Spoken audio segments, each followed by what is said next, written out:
Boils and ghouls. This is the first ever episode of the mailbag roll call. So I'm finally getting to the point now where I'm trying to put real weight behind independent books, independent creators. I want to give you guys spotlights. You guys are sending in some really cool stuff. So what I want to do as stuff comes in is I'm going to put them in big piles and just kind of show it off as I get it. And then I'll be able to break it down, and the stuff that's really stellar, really freaking stand out, we can do standalone episodes about.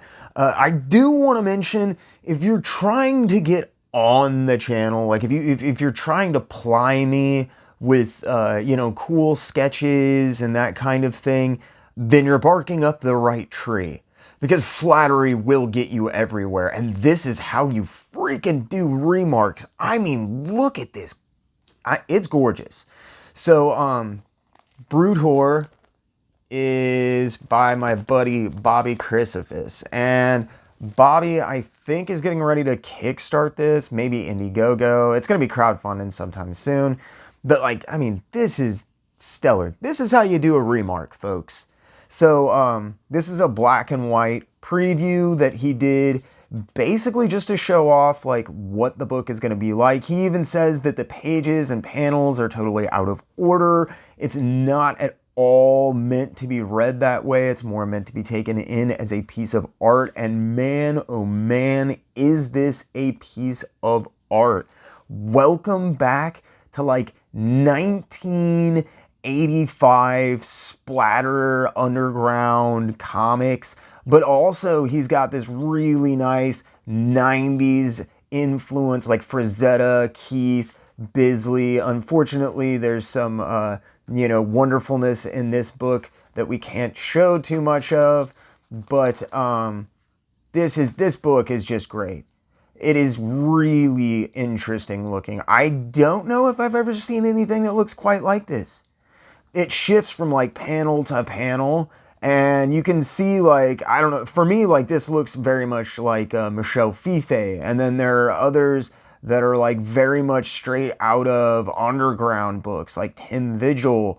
There's stuff like the opening arm that's that's one of about 3 or 4 guys. It's either Bernie Wrightson, Frank Frazetta, Sam Keith, maybe Simon Bisley. But this book just looks phenomenal. I'm really looking for, I don't know if he's looking to do the completed book in black and white, but I really like the way this looks. Really nice sketch section back here. It's got some page layouts, panels, a little bit of design, just a little bit of hype about what's going to be going on with the book. And also there's another ad for his Hercules book, which is going to be launching in spring of 2023. Man, this is really cool. There also is a nice little write-up on the inside. I really appreciate this stuff. Guys, if you're putting stuff together, especially ash cans, previews, that kind of stuff, this is the way to a reviewer's heart. Okay, this is the information that we need. This is what we want. Great stuff right here. Kevin Delgado from Solstice Art sent in some really cool stuff a while back. I have totally been meaning to get around to it. I'm going to be doing an episode directly on Tough Stuff, just on its own. But I think I'm going to wait until he got picked up by, I believe it's Source Point. And they're going to be putting out Tough Stuff, so we'll do a whole episode about that. Again, I don't know who taught everybody to do remarks so dang well in the last 10 years.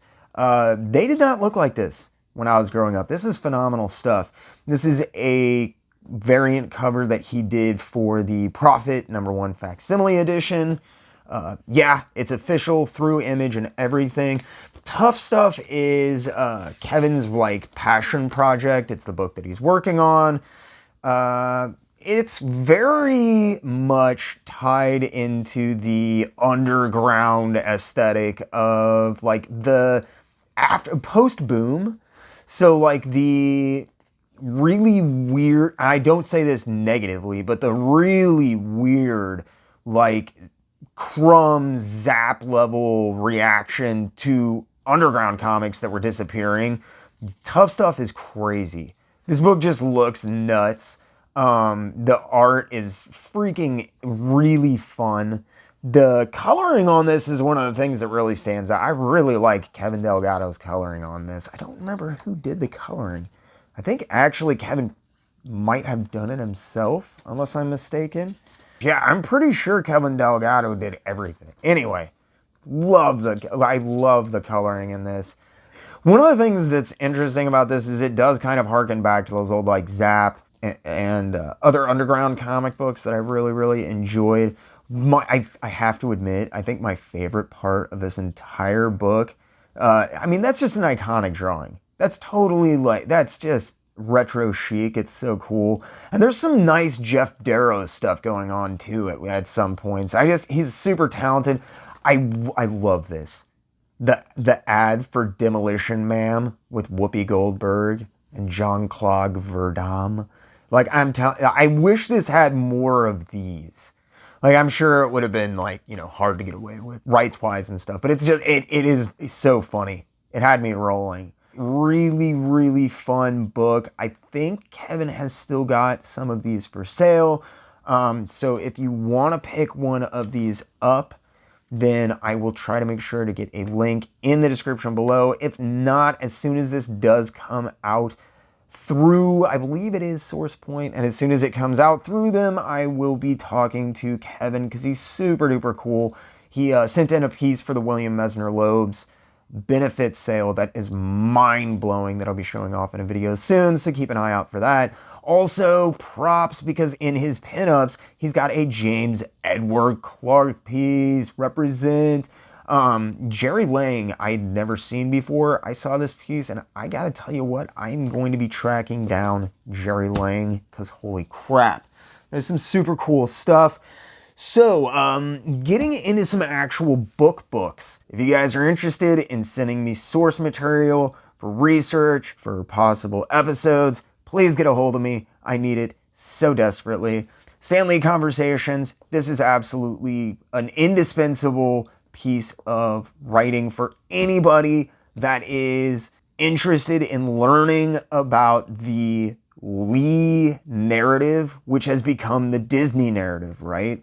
So Lee Conversations is literally what it sounds like. It is a collection of interviews and speaking engagements that he does. And it spans like 50 years.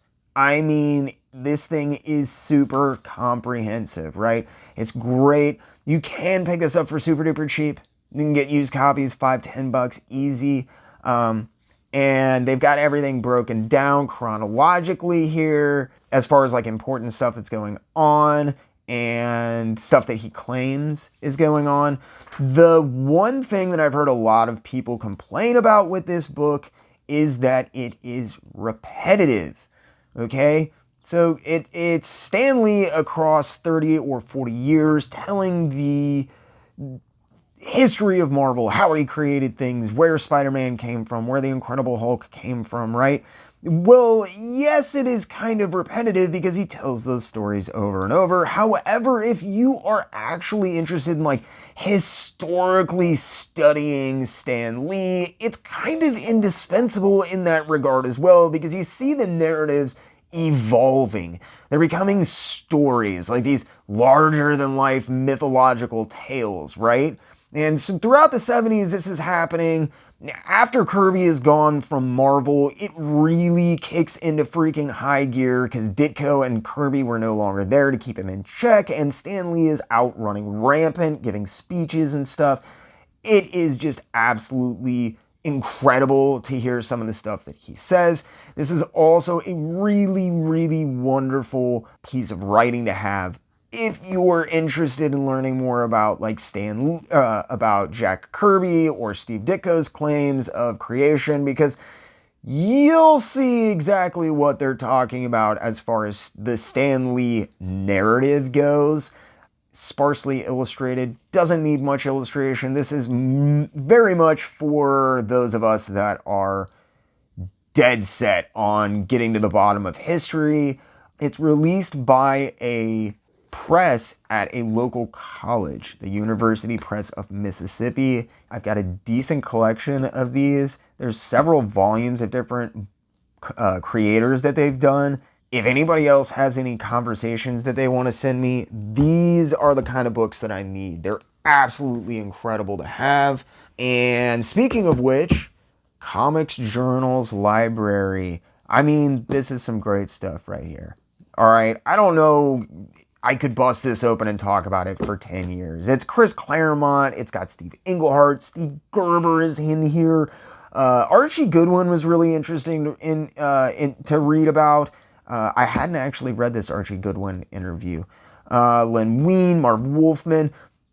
Probably, I think the best one in here is Harlan Ellison. I've heard Ellison referred to as like a passerby or a hanger-on or like a tourist when it came to comic books. And yeah, he didn't write an inordinate amount of comic books, but I think this is a really wonderful example of why that is a very unapt term to apply to somebody like Harlan Ellison. I've read a lot of these before, the Claremont, Conway, Englehart. The Gerber one, I don't think I'd actually read the entire piece from, but this was a really, really fun book. This is volume 6 in the writer's volume. If anybody else has any Comics Journal stuff they want to send me, this stuff is also indispensable. Speaking of phenomenal, Marvel Comics, The Untold Story by Sean Howe. Now, to get things out of the way, this tells a lot of really great stories. It does get to the bottom of a lot of stuff. It does pull some punches. You would think that with Marvel Comics, The Untold Story, this is really going to throw people under the bus and just call things like it is. Not quite so. The writing in this this is a very dense book, by the way, guys. I mean, this is not like light reading, but I appreciated the actual writing in this book. This is approached very much like Conversations. It's a historical, analytical look. It's not necessarily meant to be read as the most engaging novel, but if you're into like the backstory and you want a really good jumping off point, and you want to hear some of the best stories that you're probably not going to hear a lot of other places, this is a very, very fun place to start. Another thing that I also really like about this, man, they have just a great bibliography in here. They break stuff down. The index is wonderfully done. This book is it's good. It's well worth the price of admission. Was a wonderful read. I'd read excerpts from it, but I'd never read the whole thing. Speaking of which, The Rise and Fall of Stan Lee, True Believer. This book was really hyped up for me, right? So I went into this, I didn't really know what to think. Is this going to call Stan Lee on all of the bull crap that he pulled? Okay, is this really going to pull the veil off of the mystique and the chic of Stan Lee? It was released not long after his passing. I know it was in the works prior to that. This book is, again, not a short book. It did take me a little while to get through this. The index and notes, the bibliography section, all of that is extraordinarily well handled. God, do I wish more books had stuff like this. I mean, it's great. My biggest complaint with this book is it kind of purports to tell you the truth of Stan Lee and get to the bottom of things. And really what it does is it lays out more of a template of what Stan Lee did.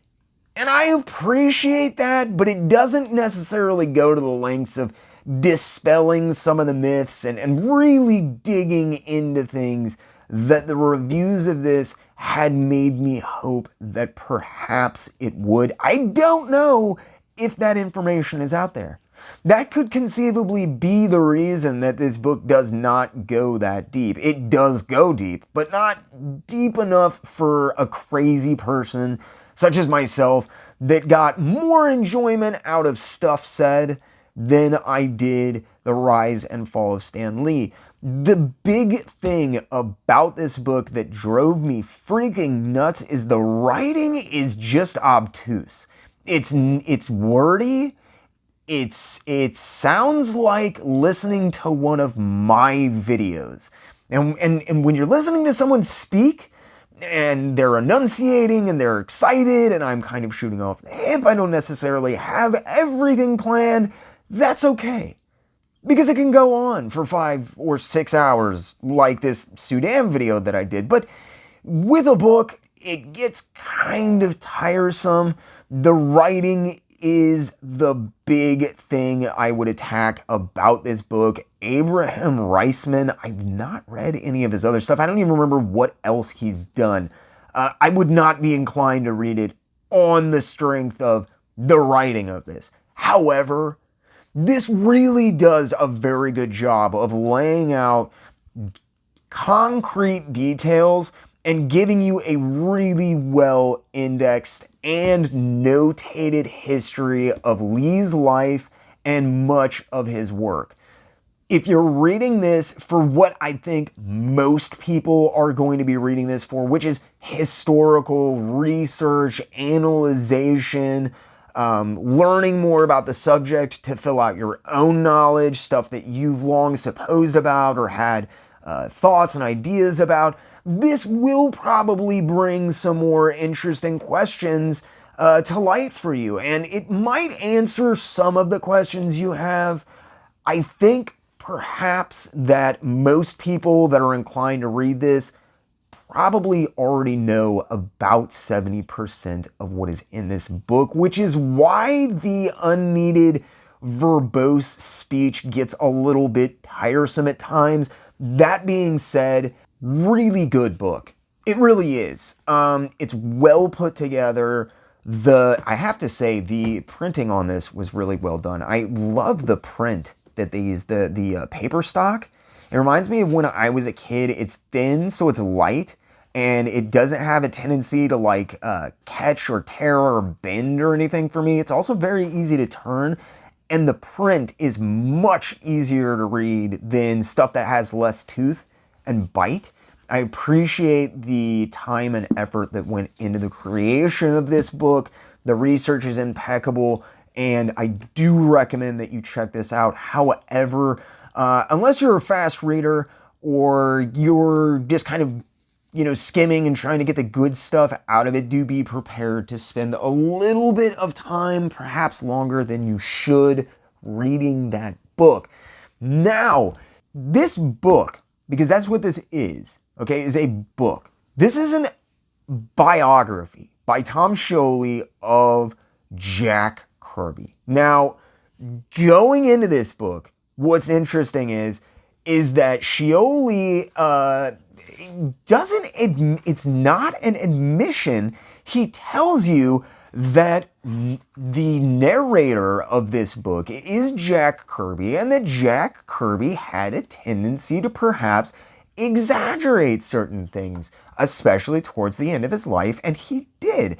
Tom Scioli is perhaps one of the foremost modern day Kirby lovers. He's constantly out there just trying to turn people onto his work. I stumbled onto this work while Tom Scioli was posting it to his Instagram as like strips. And they would be pages, but they were laid out much differently. And I didn't really know what the final version of this was going to be like. Is it going to be a book? Is it going to be a comic? I gotta tell you, the way that Tom Scioli put this book together, the way that it is written, everything about it is absolutely gorgeous. The one thing that I think might drive some people crazy is Tom Scioli is very much locked into the Jack Kirby, taking pencils, putting those in, jacking the contrast up, and then just using the pencils. It's not for everyone. The art in this definitely is not going to be for every single person out there. However, I find it extremely engaging. He is able to capture a very nice caricature of the era in the aesthetic of the drawings, as well as I think a great deal of Jack Kirby's personality and the way that he ages him. That is really freaking hard to do in a book, all right? You start off as a kid and you move all the way up until he's an old man and he passes away. And you can see there's different hairstyles. One of the other things that I really appreciate is that he's throwing in a lot of the kind of graphic design work that I think Jim Rugg is so skilled and talented at. Like this panel, he's got inlays of all these different types of styles. And you can even see where he's calling back to those styles inside of other panels. It's just really well done. The story in this is absolutely incredible. It is so fun to read. It is slightly exaggerated. There's some stuff in here that I know isn't quite accurate, but it was accurate to Jack Kirby, and that makes this a really fun read. Scioli's love of Kirby's work is evident in almost every single panel of this. I am not gonna lie, you can spend as much time reading this because it is rather dense in a very good way, but also just kind of picking the art apart and looking at it. It's really well done. The price tag on this is ridiculously cheap, guys. And I really like the way that he portrays Kirby throughout this book as kind of the hero of his own story in his own head. I mean, there's everything. There's the Ben Cooper costumes. Okay, Tom Scioli is a consummate researcher. He loves Jack Kirby. He's very proficient in cribbing Kirby's style where necessary, but also applying that to his own more charactered style, which is based, you can see there are like panels that are based off of some of those famous self-portraits that Kirby did. This book is jam-packed, wall to wall, 100% fun. He's got everything in there. He's got Silver Surfer 18. And I can tell you, I've been looking into the Kirby stuff for a long time, guys. This book is really good. It does an excellent job of portraying Kirby's, what was going on with Jack Kirby, what's happening, and it does kind of nicely sum up the end of his life here, but it concentrates very heavily on his work in the industry, and it doesn't dwell too much on the last maybe 8 years of his life where his health wasn't so great and the pay wasn't so great, and he was kind of maybe a little bit upset at Stan Lee. I love Tom Scioli. I'm not gonna lie, I just love his stuff, okay? This book lists for $29, I think. Amazon, you can get this sucker for $15-20 all day. Oh my God, if you are a Jack Kirby fan, I'm just gonna say it, you owe it to yourself to get a copy of this book.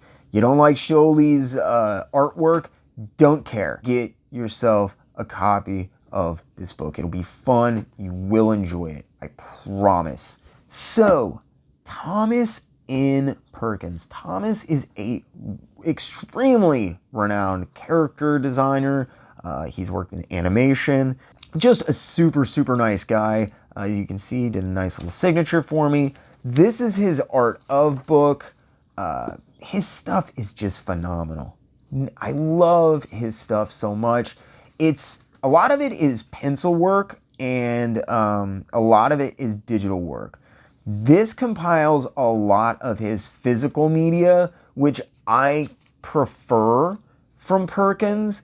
Like, there's just something about, and he's very much in tune with how to keep the media on which he's creating this stuff vibrantly alive. I love the layout of this. I love the feel. I love the fact he didn't clean it up. He kept everything in there. There's just some phenomenal work in here. Here's some of his digital stuff. Much cleaner. I love his fake old covers. I especially like the fact this is actually in a case, a slab. Just some layouts, designs, stuff that he's worked on. But for me, like these pages where I'm looking at his little memo notepad doodles, that is the stuff I love. This is where Thomas Perkins really, really shines. Absolutely love his stuff. I do really like these the spot coloring sequences here in the back. I thought this was very well done. He has an absolute way with things. He's a magician, man. Super talented guy. And as if he's not talented enough, he's just as nice as he is good at art. I mean, just talk about a pleasant guy. I just love this freaking book. It is really well done. I wish the binding was a little bit different. I'm not a fan of the binding on this book. You get some gutter loss and you kind of have to pull it apart. But, man, there is some phenomenal work in here. And you can see he's even proficient in using the old zipatone and halftones, screen tones. See, his pen and ink work is what really gets me. Just straight. He comes off of the brain, and his alien designs and stuff are just gorgeous. He worked on the Batman, was the way that I knew his name. His cross-hatching is just next level. Really is. I love his stuff. He reminds me a lot of Ewan Again. If anybody follows him on Instagram. And speaking of which, you can find Thomas on Instagram. He did a absolutely insane sketch on the inside of this book for me. Like, I just asked him if he'd do a little sketch for me. This is what he sent. Oh my God. I loved this so much I actually had to take this. I scanned it in, and this is available on a shirt. I mean, this thing is gorgeous. Absolutely killer stuff. This book is way, way higher quality than the other one, and the reproductions on some of his artwork in here is absolutely stellar. I wish this had more of his mixed media, like physical media stuff in it, but man, this is Thomas Perkins showing like, yeah, this is why I've been, I got a couple of, maybe got a couple of awards for my character designs, and the energy in a lot of this stuff is so fun, man. I love the designs on so much of this stuff. Reminds me a lot of gig posters from when I was growing up in the late 80s and then into the early 90s when guys were doing like screen printing. This is more of that spot coloring stuff that's in the end of the other book, except this is like an elongated sequence. I liked these. I like the way that he actually like chose to, you know, have it on a computer.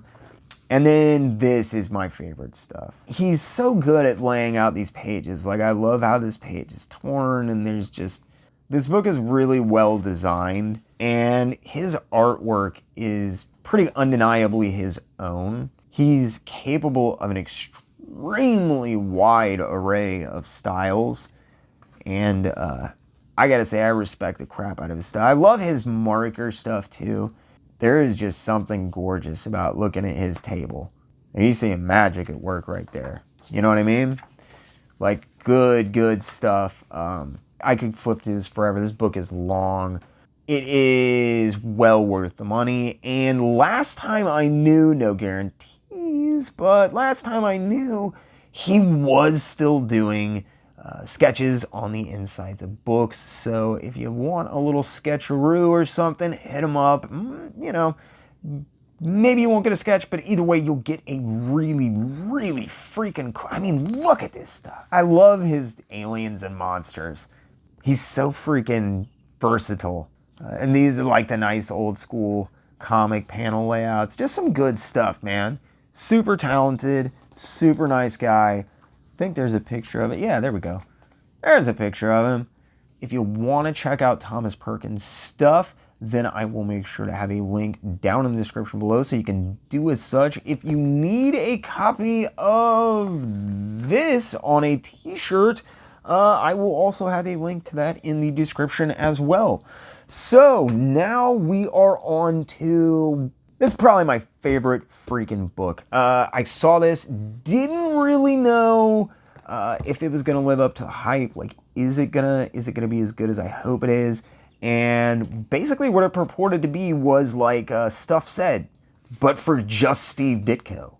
And not just about like Spider-Man, just Steve Ditko in the 60s. Like all of the, people think of him as being this like super reclusive guy, but honestly, Ditko was very prolific at writing letters and having communications with people.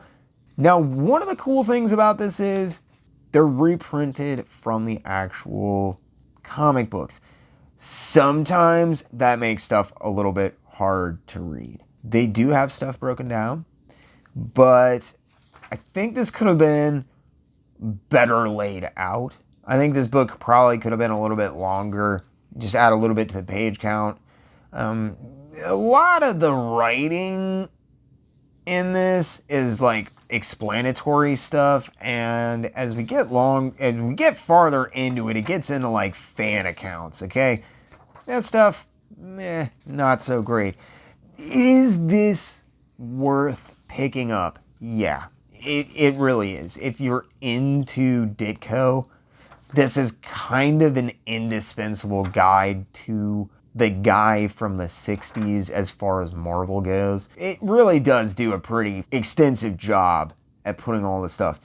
This, though, I'm not gonna lie, this stuff didn't really interest me. The writing wasn't super duper great, and it feels like it's very much inserted to make sure this book was long enough. It goes in the middle, and then we get back into the fun stuff, which is all of the Ditko stuff, man. This book was super fun to read. It is like a little time capsule to jump back into the 60s.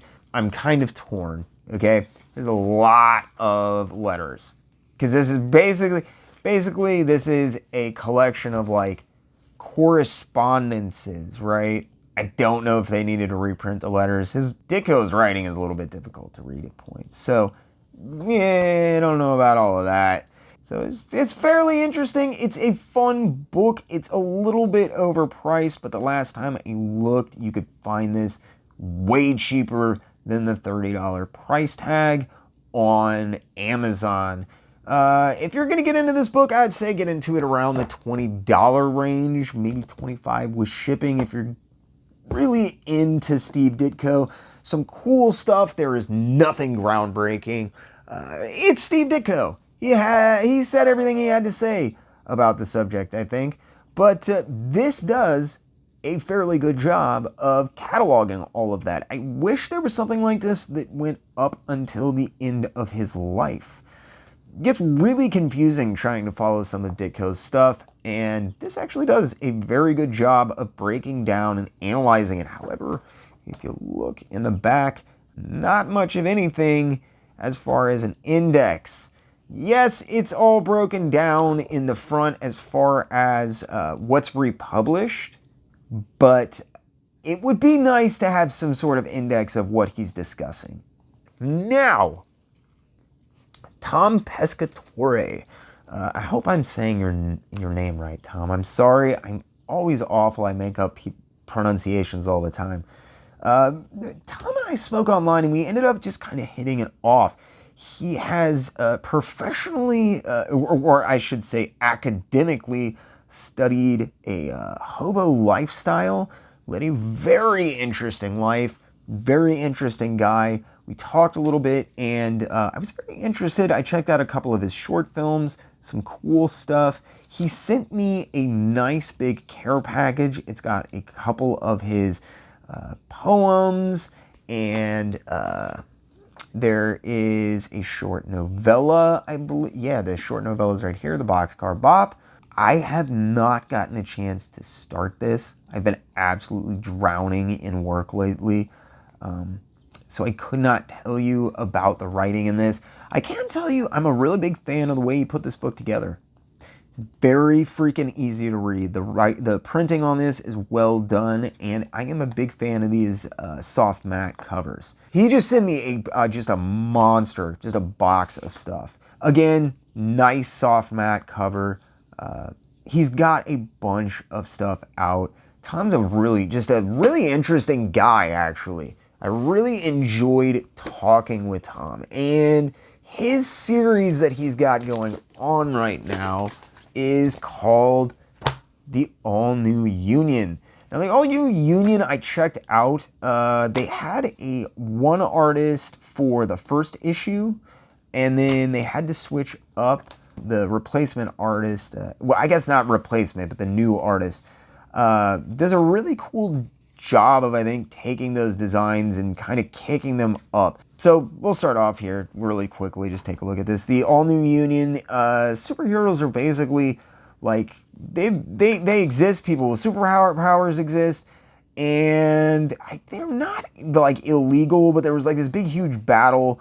Bunch of bad stuff happened, and now it is not cool to be a superhero. These guys, these kids, all get together and they're going to form the All New Union. They have their first big battle. Stuff goes really poorly for them because they're just ill-prepared. Then, like, it's kind of setting up that they're a dysfunctional team. There's a guy who creates a time cannon, and, like, he's trying to find a point in time where if he stops that point, it's like the Nexus. So he breaks reality. And he finds it, and it is with the All New Union. And this is the death of the old Union. This is the first issue with the original artist. Good, solid stuff.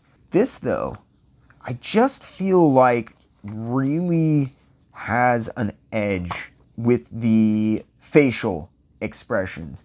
These characters feel super duper real in this second and third and fourth issue.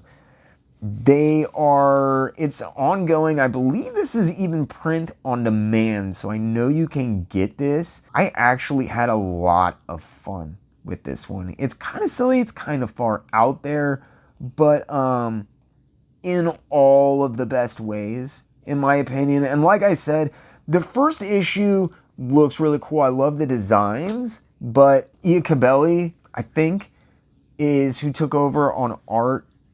I don't really know how you say their name. It's terrible. I'm awful at pronouncing people's names. You don't see a lot of indie books that have this level of expression and intelligence behind the art. Like, I feel like he's definitely still learning, and I love that I can see a lot of that in the pages. There's like some experimentation and some play going on, but never at the expense of telling the story. And they also made a switch on this fourth issue to a heavy cardstock cover and newsprint. This is why you do newsprint. The level of depth and the tactile feeling of this book compared to the slick page digital reproductions, I mean night and day. I think it brings out a lot more of the art. I think they could play a little bit more with the blacks. I think some stuff is a little bit dark in this, probably because it's the first time they've ever done it. But like the fades and stuff in this, man, do they do the art a lot more justice. Like, you can see a lot more reproduction of what the actual like textures and stuff that they were doing in the book. This is all, like I said, is based in a universe where the old superheroes, the Union, died. This is a collection of tales by different people. They're all short stories set inside of the same universe, the Unionverse. So maybe. There's some really fun stuff in here. There's some Midland stuff in here. There's also some cool pinups. Some of the stories are really well done. The storytelling, the layout on some of these, especially this one, pretty impressive for a little indie book. Just somebody throwing stuff right in the middle. I also actually really liked this. The art style has just spoke to me. I know all of this stuff is still in print. I will make sure to have a link to Tom's stuff down in the description below. In fact, for any of this stuff, if you are interested in picking up Marvel Comics, The Untold Story, if you're interested in picking up Stan Lee Conversations, if you want to get Jack Kirby, The Epic Life of the King of Comics, if you want to pick up True Believer, The Rise and Fall of Stan Lee, if you want to pick up Volume 6 of the Writer's Journal, of the Comics Journal, there will be a link to my Amazon influencer page. Basically what the influencer page is an index of lists that will allow you to access an archive of books that have been mentioned on the channel, so that you'll be able to purchase those super easily by just finding them right there on a list. There's also lists of recommended reading. Now, if you guys even click through on that and you make a purchase through Amazon in the next 30 days,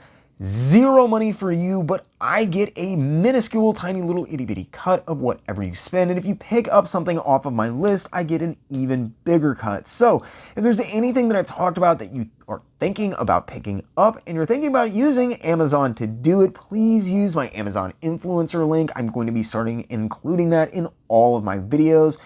And hopefully it helps you guys get access to more of the stuff that I'm talking about and start generating a little bit of revenue that's totally not out of your guys' pocket.